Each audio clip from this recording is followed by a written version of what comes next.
Y casualmente, hablando de la Escritura es un libro que relata milagros que ocurrieron, las caras de un milagro. Ese va a ser nuestro tema el día de hoy. Las diferentes caras que tiene un milagro. Permítame hacer una aclaración. Los milagros en la vida del ser humano, en la vida del cristiano, no vienen solo de una manera. Lo que pasa es que nosotros queremos que los milagros ocurran a nuestra manera. Y le quiero hacer una pregunta. Si a usted le tocase escoger cuándo quisiera que ocurriese el milagro, ¿qué contestaría usted? Le voy a decir lo que yo contestaría. Yo contestaría ya. ¿Quién no quiere un milagro? Ya. ¿Verdad que todos queremos un milagro? En este momento, ¿ve? Si somos honestos, entonces todos podemos decir que nos gusta el milagro también a nuestra manera, que sea como nosotros lo pedimos. O sea, queremos un milagro ya, pero también queremos que sea a nuestra manera, que el milagro sea lo que nosotros estamos pidiendo. Ahora yo me pongo a pensar, si Dios hubiese hecho un milagro en mi vida, como yo se lo pedí al Señor, no tendría muchas otras bendiciones, porque recibí el milagro de una manera diferente a la que yo quería, pero diferente para mejor. Y eso fue lo más interesante. Quiero contarle la historia rápidamente de un hombre que se llamaba Naamán. Naamán estaba en el tiempo de Eliseo, y no voy a entrar en muchos detalles porque el tiempo apremia, pero si usted va al segundo libro de Reyes, capítulo 5, versículo 10, Naamán llega donde Eliseo porque Naamán era leproso y él quería recibir una sanidad de su lepra. Entonces se aparece donde está Eliseo. Eliseo no lo recibe y vea lo que hace. Versículo 10. Y Eliseo le envió un mensajero que le dijo: ve, lávate 7 veces en el Jordán y tu carne será restaurada y serás limpio. Ahora, ¿quién era este hombre? Un general de un ejército. Era un hombre importante. Entonces, ¿qué era lo que esperaba este hombre? Que lo recibiese el profeta. Y el profeta manda un mensajero. Imagínense, él llega con la expectativa y de repente llega un hombre y dice: ¿usted es Naamán? Sí, yo soy Naamán. Ah, es que me manda el profeta Eliseo a decirle: vaya, métase, báñese bien en el Jordán y su carne va a ser restaurada. Claro, cuando él escucha eso, vea lo que dice el versículo 11, para que vea que no solo usted y yo queremos los milagros a nuestra manera. Naamán se enfureció y se fue diciendo: yo pensaba que él saldría, que puesto de pie invocaría el nombre de Jehová o del Señor su Dios, y que moviendo su mano sobre el lugar sanaría la parte leprosa. Ah, él ya se había hecho toda una película en la cabeza. Él ya todo lo tenía cuadrado. ¿Cómo tenía que ser el milagro? Tenía que ser el profeta, que invocara el nombre del Señor, que agitara la mano, que pusiera la mano sobre donde estaba la enfermedad para recibir el milagro. ¿No se le parece a usted y a mí este hombre? Como le decía, si somos honestos, transparentes, sabremos que nuestra vida se parece mucho a la vida de Naamán. Y por si no conoce cómo termina, los siervos le dicen: mi señor, si el profeta te mandase a hacer algo difícil, ¿lo harías? Claro que sí. Entonces, si te está mandando algo fácil, vaya y hágalo. Se metió 7 veces en el Jordán y cuando salió con la piel como la de un niño, relata esta porción que usted la puede leer en casa. Entonces ahora veamos los tipos de milagros, cómo acontecen. Milagro número 1, el que todos queremos, el milagro instantáneo. ¿Cuántos queremos un milagro instantáneo? Señor, ¿ya los escuchaste? Ellos no, lo quieren largo. ¿Cuántos queremos un milagro instantáneo? Así es, no tenga miedo. Uno tiene que ser lo más honesto que se pueda delante del Señor. Siempre que usted vaya a orar con el Señor, usted háblele claro. Dígale la verdad. El otro día mi esposa me estaba preguntando, ¿y qué era eso que yo una vez fui delante del Señor y estaba como tratando de ocultarle al Señor lo que sentía? Y me dice, ¿y qué era eso? Realmente ni me acuerdo qué era, pero yo me acuerdo que estaba tratando como de dorar el asunto. Y en un momento me hablé a mí mismo y me dije, ¿qué estás haciendo? ¿A quién quieres engañar? Hasta a ti mismo te puedes engañar, pero no puedes engañar a Dios.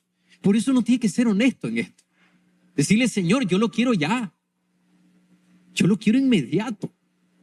Entonces, cuando uno ve lo que ocurría cuando Jesús apareció en esta tierra, cuando uno ve a Jesús orando por un ciego, por ejemplo, cuando él estaba ministrando a otros, muchos milagros ocurrieron como a nosotros nos gusta que ocurran los milagros. Y se los quiero listar, la forma en que Jesús hizo milagros. A uno, bueno, algunas de ellas, ¿no? A uno le untó lodo, untó lodo, hizo lodo con la saliva. A otro le puso la mano. A otro le dijo, vayan. Eso se lo dijo a 10 leprosos. A otro le dio una palabra, ponte de pie, toma tu lecho y anda. Y a otros envió la palabra, como en el caso del centurión. El centurión le dijo, solo di la palabra. Y Jesús envió la palabra a donde estaba el siervo enfermo y el siervo recibió sanidad. Esa es la forma, bueno, hay otras, ¿no? Que ni se conocen siquiera porque no están escritas. Y eso lo dice Juan. Vaya conmigo a Juan 21, versículo 25. Jesús hizo muchas otras cosas, tantas que si se escribieran una por una, creo que en todo el mundo no cabrían los libros que podrían escribirse. O sea, había otras maneras en las que Jesús hizo milagros. Hubieron tantos milagros que no alcanzarían. Claro, esto es una exageración, lo que está hablando, un hiperbolismo, es una figura que está usando el escritor, pero lo que está diciendo es, ocurrieron muchos otros milagros que no están escritos, que no los conocemos, pero que ocurrieron milagros. Palabras que él dio, personas que quizás llegaron y no eran ellos los enfermos, que quizás era un familiar enfermo, como ha ocurrido muchas veces y yo lo he visto. Que personas ponen la mano donde está la enfermedad y no es la de ellos, sino es la de un familiar y el familiar recibe el milagro. Entonces podemos decir también que a pesar de que hoy en día ya la escritura se cerró, pero la escritura sigue teniendo vigencia en nuestros días. Eso significa que también en estos días, o sea, el día de hoy, este tipo de milagros no han cesado. Por favor, diga conmigo, no han cesado. Significa que hoy el Señor puede hacer también un milagro. Decimos amén. Vea lo que dice Hechos capítulo 14, versículo 8. Había un hombre que no podía andar, nunca había andado, porque era cojo de nacimiento. Versículo 9, oyéndolo lo que Pablo decía, y Pablo se fijó en él y vio que tenía suficiente fe para ser sanado. Versículo 10, entonces le dijo con voz fuerte, levántate y ponte derecho sobre tus pies. El hombre se puso en pie en un salto y comenzó a andar. Quiero que entendamos esto. Aquí ya no es Jesús haciendo milagros. Bueno, obviamente sí es Jesús, a través de su nombre, su poder. Pero ¿quién es? Es Pablo. ¿Y quién era Pablo? ¿Sabe por qué a mí me encanta hablar de Pablo? Porque algunas veces uno dice, no, pero es que los apóstoles fueron adiestrados por el maestro. Es que los apóstoles, por favor, ¿a quién tuvieron? Bueno, permítame decirle algo. Este hombre no fue adiestrado por el maestro. en persona. Este hombre no estuvo en el monte de la transfiguración. Este hombre no miró los milagros que Jesús hizo. No conoció a Lázaro muerto y resucitado. No. ¿Sabe quién era este hombre? Un asesino, un coordinador de la persecución de la iglesia. Ese era este hombre. Y le aseguro que si usted suma todos sus pecados y sus males, no alcanzaría a ser ni cerca de lo que era este hombre Saulo de Tarso o Shaul. No alcanzaría. Por eso me encanta que el relato de quien hace el milagro, quien ejerce la fe para que este milagro ocurra, es el primero, porque él mismo así se llama, el primero entre los pecadores. Este hombre no solo mató a personas, él fue el que coordinó la muerte de Esteban, uno de los primeros mártires de la Escritura. No solo coordinó esa muerte, o sea, él estaba dirigiendo la muerte, agarraba a los cristianos y producto de los látigos de la tortura los hacía blasfemar. Y los cristianos terminaban negando a nuestro Señor Jesucristo, claro, producto del dolor. Entonces, aquí podemos ver que ya no es Jesús, sino que es una persona como usted y como yo. Entonces, ahora quiero decirle, en la iglesia también continúan los milagros instantáneos. Se lo digo de nuevo, en la iglesia también continúan los milagros instantáneos. Yo he vivido milagros instantáneos. Mi mano izquierda fue un milagro instantáneo, porque cada vez, o por ejemplo, si yo estuviese acá en esta temperatura, o por ejemplo una temperatura de unos 22 grados, empezaba un dolor profundo, producto de una artritis que tenía en la mano izquierda, que era la más afectada. De seguro tenía en todo el cuerpo, pero lo que yo más sentía dolor era en la mano izquierda. Yo ya trabajaba, era un adolescente que trabajaba en una compañía, y donde yo trabajaba había un servidor de la oficina donde yo estaba, había un servidor que era la computadora principal. Entonces ese servidor tenía que estar a una temperatura bajísima, 16 grados. Yo pasaba todo el tiempo trabajando con ese dolor en la mano, pero habían días que se intensificaba, que no soportaba. Ahora, imagínense, esta sanidad yo la recibí cuando tenía 17 años de edad. ¿Sabe lo que yo pensaba? ¿Qué va a pasar cuando sea viejo? Decía, cuando sea un viejo de 40 años, y ahora tengo 46. ¿Qué va a pasar? Y en una calle, leyéndole la Biblia a una persona, porque a la iglesia que asistía no tenía paredes, y había una persona afuera, y leyéndole, acompañándole a las escrituras, empezó el dolor una noche de diciembre. Y ese día le dije, Señor, tú puedes sanarme ahora. Y hasta el sol de hoy, nunca más regresó el dolor en la mano. ¿Sabe qué hice al siguiente día? Cuando llegué a trabajar, encendí el aire acondicionado porque yo era el primero y puse la mano enfrente del aire acondicionado hasta que ya no aguanté más el frío, pero el dolor nunca más regresó. Entonces he visto los milagros instantáneos. Existen. Y quiero decirle algo. Muchos de ustedes el día de hoy van a recibir un milagro instantáneo. Eso, así, con fe.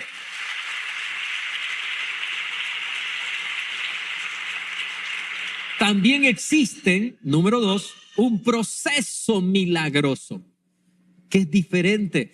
Y le voy a decir algo, le va a parecer extraño lo que le voy a decir, pero los procesos milagrosos son los que más efecto tienen en la vida del cristiano. ¿Por qué razón? Porque el que recibe un milagro instantáneo, lo recibe, se alegra y luego lamentablemente se olvida del milagro.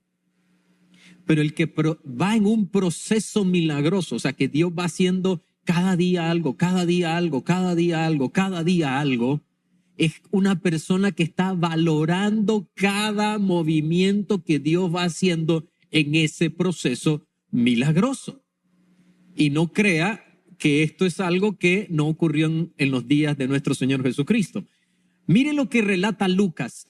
Lucas relata 10 leprosos. Si usted cuando vaya a leer ese versículo escucha que gritan a lo lejos, era porque ellos no podían acercarse a la multitud. Obviamente Jesús siempre andaba acompañado por muchas personas. Entonces, en el capítulo 17 de Lucas, el versículo 12, note cómo entran. Al entrar en una aldea, le salieron al encuentro 10 hombres leprosos, los cuales se pararon de lejos. ¿Ve? Se paran a lo lejos y cuando él los vio, les dijo, vayan, muéstrense a los sacerdotes.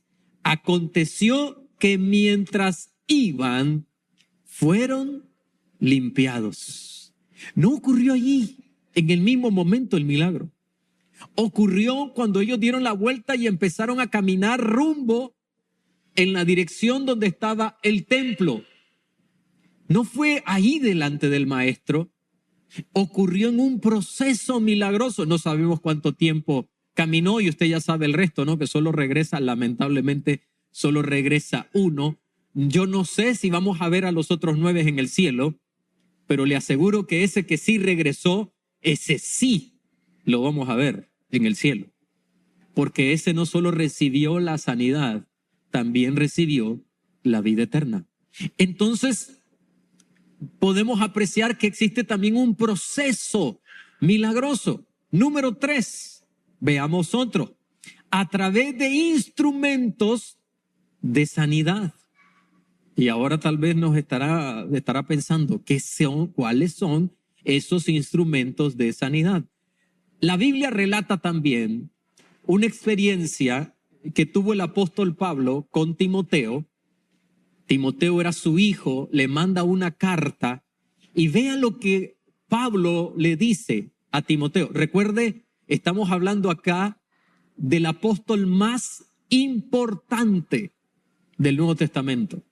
El apóstol más sobresaliente no fue Pedro, no fue Juan, no fue Jacob, que de hecho murió bien temprano, no fue Tadeo, no fue ninguno de ellos.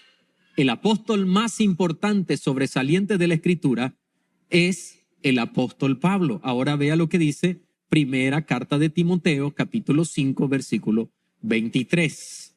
Miren lo que Pablo le recomienda a Timoteo. Ya no bebas agua, sino usa de un poco de vino por causa de tu estómago y de tus frecuentes enfermedades. ¿Quién está escribiendo aquí? El que le dijo al que estaba cojo de nacimiento, al que no podía caminar. ¿Quién está escribiendo aquí? Si usted lee el libro de los Hechos, dice que por la mano de Pablo se hacían muchas sanidades y milagros. Le estaba fallando la fe a Pablo. No, es que Dios tiene maneras diferentes de actuar. Permítame contarle otra historia de las Escrituras para que vea que no es un invento mío. Esta es la historia del rey Ezequías. Ezequías es la única persona que su historia se relata, su milagro se relata en 3 libros diferentes. El único rey. Ningún otro rey se relata en 3 libros diferentes más que el de Ezequías. Entonces el Señor le manda a decir a Ezequías, Ezequías, ordena tu casa porque te mueres, te llegó la hora. Entonces Ezequías vuelve su rostro a la pared y llora y le dice, Señor, acuérdate que yo he andado en rectitud delante de ti. El profeta Isaías había dado la vuelta, iba saliendo por el patio a una distancia no muy lejana. Inmediatamente se regresa el profeta porque el Señor le dice, regrésate y dile a Ezequías que le añado 15 años más de vida. Ezequías le dice al profeta, ¿y qué señal tendré? El profeta le dice, el Señor va a hacer avanzar la sombra o va a hacer que retroceda la sombra del sol. Entonces le dice Ezequías, no, que no avance, eso es fácil, que la sombra retroceda. Y efectivamente la sombra retrocede.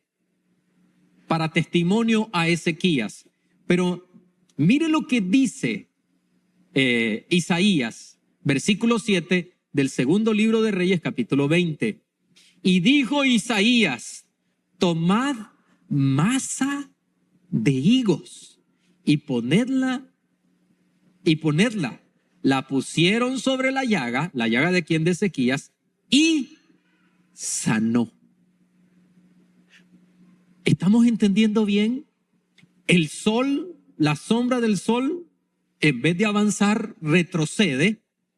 O sea, imagínense qué tipo de milagro es ese. Y ahora de repente el hombre no se sana instantáneamente, sino que hay que ponerle masa de higos, y la masa de higos hace un trabajo de sanidad sobre el cuerpo de este hombre. No recibió instantáneamente la sanidad. Hubo que hacer todo este proceso para que él recibiese sanidad. Algunas veces estamos varados creyendo que todo lo va a hacer Dios a nuestra manera y no entendemos que Él tiene su manera de actuar en los milagros. ¿Decimos amén? Entonces, ¿qué podemos concluir? No todo el tiempo recibimos milagros instantáneos. Yo quisiera decirle, todos los milagros en su vida van a ser instantáneos, pero yo no puedo ser irresponsable. Ahora, tal vez usted está diciendo, hay personas que pueden estar diciendo, pastor, pero yo nunca he recibido un milagro instantáneo. Permítame hablarle de uno de los milagros instantáneos más grandes. El milagro más grande es el de la salvación. La salvación y el perdón de pecados es el milagro instantáneo más sorprendente que existe.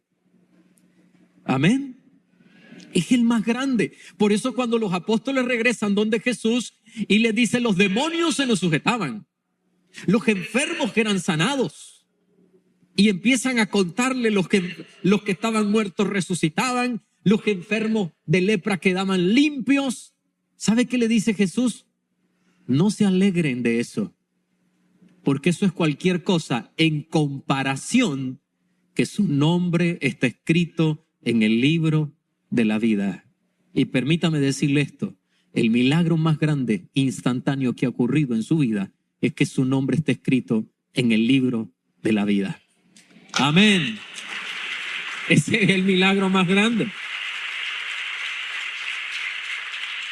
Le voy a decir algo que le va a parecer sorprendente. En ocasiones Dios usará instrumentos humanos. Sí, Dios va a utilizar instrumentos humanos.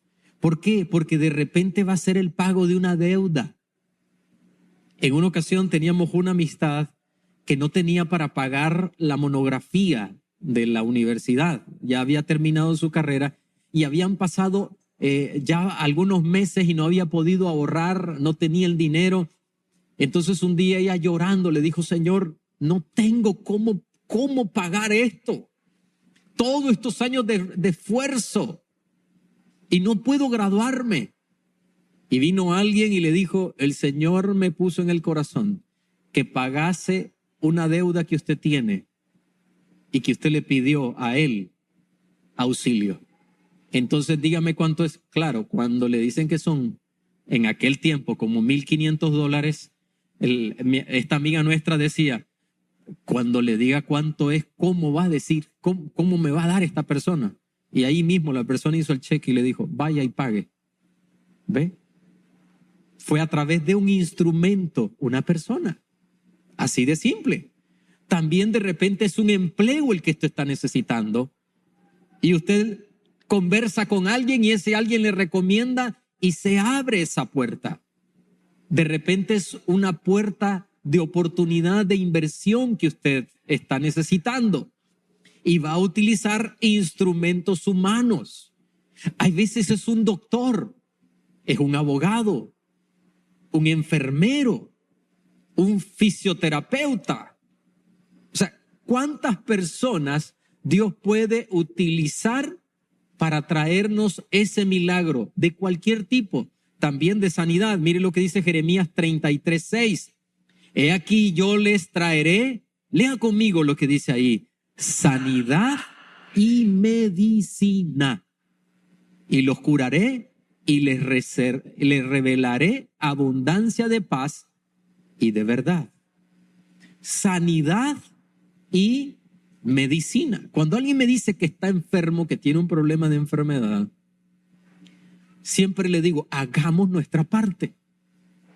Le animo a comer mejor, a beber el agua correcta, a cuidar su salud, a salir a caminar. Yo hago unos ejercicios, practico unos ejercicios de respiración que cualquiera diría, uy, eso es raro. No, ¿por qué? Si la respiración me la dio el Señor. Y ejercitar mis pulmones, meterle oxígeno al cerebro, al cuerpo, eso me va a ayudar muchísimo. De hecho, cuando usted bebe agua, le está metiendo oxígeno también al cuerpo. Por si no lo sabe, la fórmula del agua es H2O. Ese 2O es de oxígeno. Y la molécula de oxígeno es enorme en el agua. Entonces, yo le animo a que haga su parte, porque hay una parte que nosotros tenemos que hacer. Por eso acá nos dice sanidad y medicina. No es lo mismo que alguien se tome la medicina y alguien diga, Señor, voy a tomar esta medicina haciendo mi parte, pero hay una parte que la medicina no lo va a lograr, pero mi fe y mi obediencia a ti sí lo va a poder hacer. Amén. Entonces, considere lo siguiente para su milagro. Número 1, no se cierre a sus métodos, como lo que hizo Naamán. No se cierre a sus métodos. Ábrase a que Dios pueda usar cualquiera de él, o sea, cualquier método de él.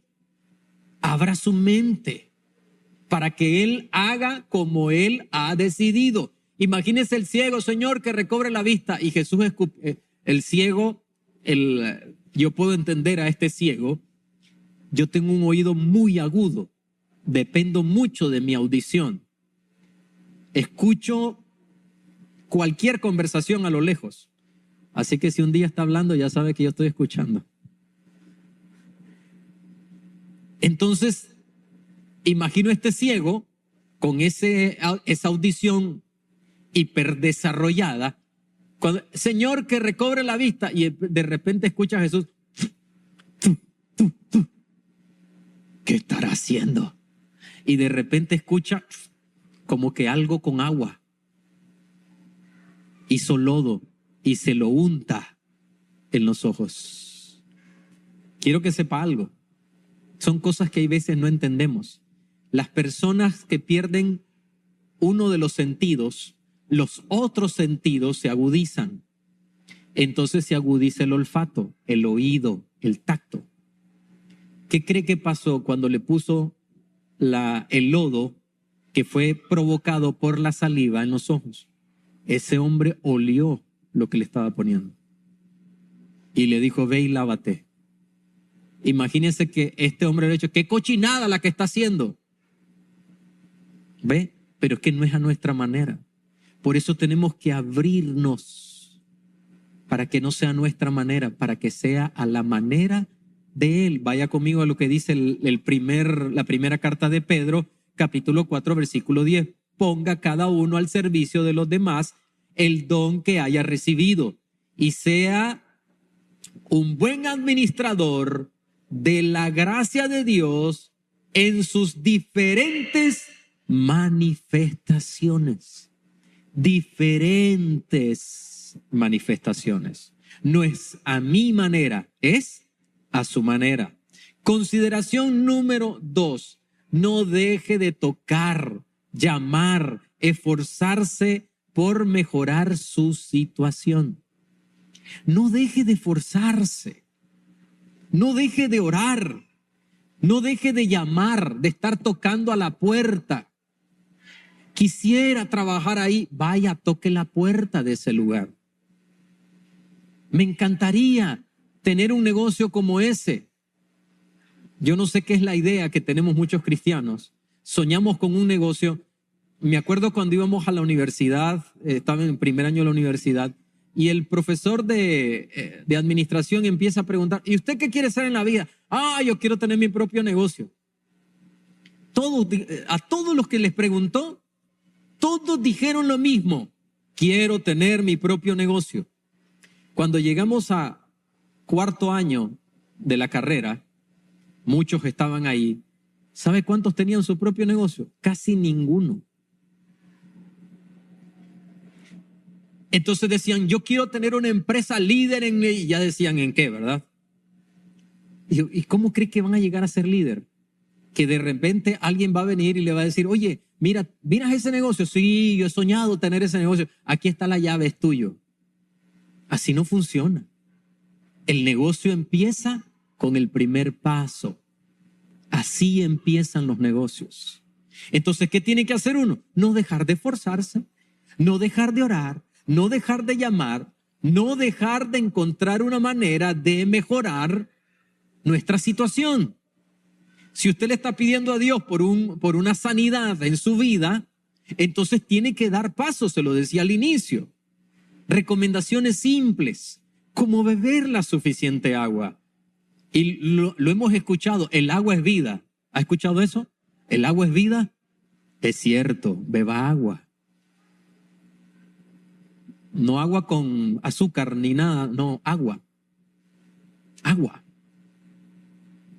Tenemos que hacer nuestra parte. De repente usted tiene un problema de diabetes. ¿Sabe? La diabetes tipo 2, se lo digo porque lo he investigado, es una enfermedad tan fácil de revertir. Tan fácil de revertir. Es fácil revertir la diabetes tipo 2. Lo único que tiene que hacer uno es abandonar el azúcar, los carbohidratos, dejar de comer embutidos, ese tipo de alimentos que elevan el azúcar en sangre y ya se curó uno. Pero es más fácil beberse la pastilla que le regule el azúcar. Pero si está en sus manos hacer algo, hágalo. Recordemos al apóstol Pablo otra vez. Imagino a Pablo sentado con Timoteo. Claro, esto fue una carta, pero imagino cuando Pablo se sentaba con Timoteo para hablarle, orientarlo, dirigirlo. Qué interesante. Pablo no le dice, ora por esa enfermedad. Pablo le dice, bebe. No le dice, ora. Obviamente, de seguro que Timoteo oraba por esa enfermedad, pero también le dice, bebe. Ahora hay una explicación para esto. Se cree que el agua de donde estaba Timoteo le había causado un problema estomacal. Entonces, para que no siguiese con este problema, entonces Pablo le dice que beba, ya no bebe esa agua.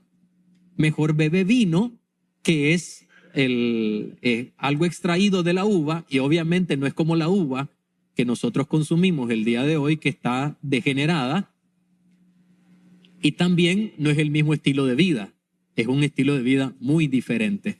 Entonces quiero dejarle algo en su corazón. Usted y yo, ¿verdad?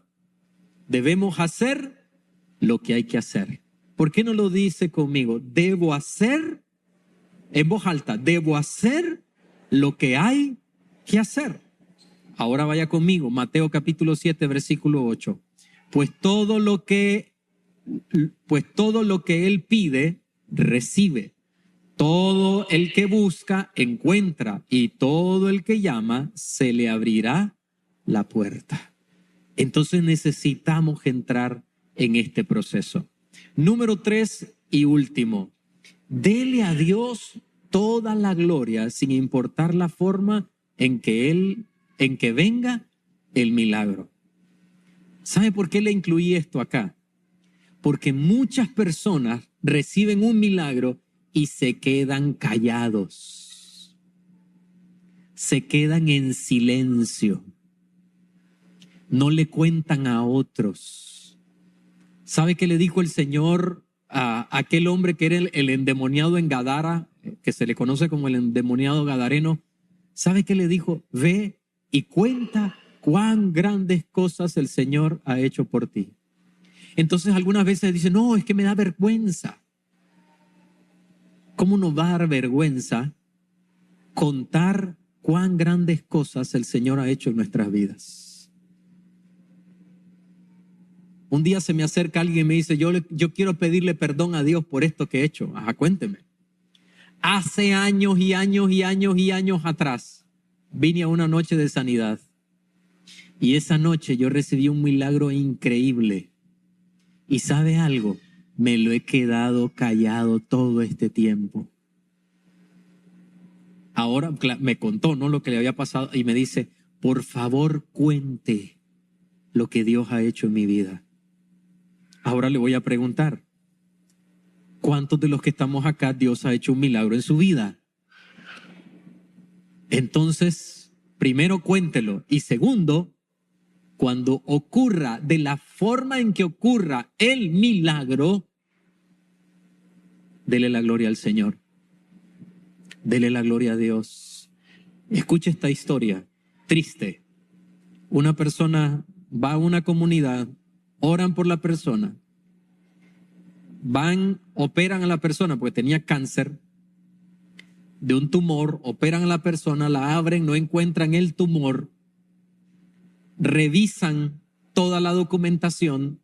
Usted sabe, el cuerpo humano es como una huella digital, no hay dos cuerpos iguales, o sea, su cuerpo es único. No hay otro cuerpo ni siquiera medio parecido, a no ser que sea un gemelo. Y aún los gemelos también tienen diferencias. Entonces revisan todos los exámenes, tienen el nombre de la persona, los ultrasonidos, todo. Esta es la persona, esta es la mujer, este es el órgano que estamos operando, aquí estaba el tumor. Y los doctores se vuelven a ver con la persona abierta ahí. ¿Y ahora qué hacemos? Pero si aquí está, ¿dónde está el tumor? No está el tumor. Cierran a la persona, dormida todavía, sacan sangre, hacen otros exámenes. Los índices que antes estaban disparados, ahora resulta que están a nivel normal. Todo sale normal, no está el tumor. Se agarraban la cabeza, no sabían qué hacer, empiezan a temer por una demanda. Despierta la persona y le dice, mire, ¿cómo estoy, doctor? Está perfecta. ¡Ay, qué bueno! Y luego le cuentan que no le encontraron nada y entonces le dice, se equivocaron conmigo, los voy a demandar sin vergüenzas. Gracias a Dios que tenía un hijo muy cristiano. Y le dice el hijo a la mamá, vas a demandar porque el Señor te sanó. No puedes ver que aquí lo que ocurrió fue un milagro. No, es que ellos se equivocaron. Mamá, yo miré los exámenes, tenía un tumor, no fuiste al hospital por estar sana. Yo te hice los exámenes, salían alterados. Hay unos índices que salen alterados. Yo los miré. Y ahora me dices que quieres demandar. ¿No entiendes que quien hizo el milagro fue el Señor? Entonces ahí decidieron levantar las manos y decir, Señor, te damos toda la gloria a ti. Mire lo que dice Santiago capítulo 1, versículo 17. Todo lo que es bueno y perfecto es un regalo que desciende a nosotros de parte de Dios, nuestro Padre. Todo lo que es bueno y perfecto desciende de Dios. Entonces, concluyendo, le digo, créale a Dios y esfuércese en lo que esté a su alcance. Se lo digo de nuevo, créale a Dios y esfuércese en lo que esté a su alcance. Y le quiero dejar una imagen en su corazón. Es la imagen de alguien que está esquiando. Se apoya de dos instrumentos idénticos. Dos instrumentos que en este caso van a representar nuestra vida. La fe y la acción. La fe junto con la acción. Le quiero leer un dicho que me decía un familiar. La rodilla hincando y el mazo dando. ¿Sabe qué significaba eso? Orando al Señor, pero trabajando duro también. Hoy que salga de acá, hoy que vayamos a orar por esos milagros, yo quiero animarle para que usted empiece a hacer esa parte que le toca. No sé por qué vino el día de hoy. Tal vez no es un milagro físico el que usted necesita. Tal vez es una sanidad del alma la que usted anda buscando. Pero cualquiera que sea la necesidad que usted tenga, yo quiero animarle para que el día de hoy usted salga de este lugar con la firme convicción que ya sea que Dios va a hacer un milagro instantáneo, un proceso milagroso, o que Dios va a utilizar a alguien para hacer un milagro, permítame decirle esto, finalmente Dios va a hacer el milagro en su vida. Se lo digo de nuevo, Dios va a hacer el milagro en su vida.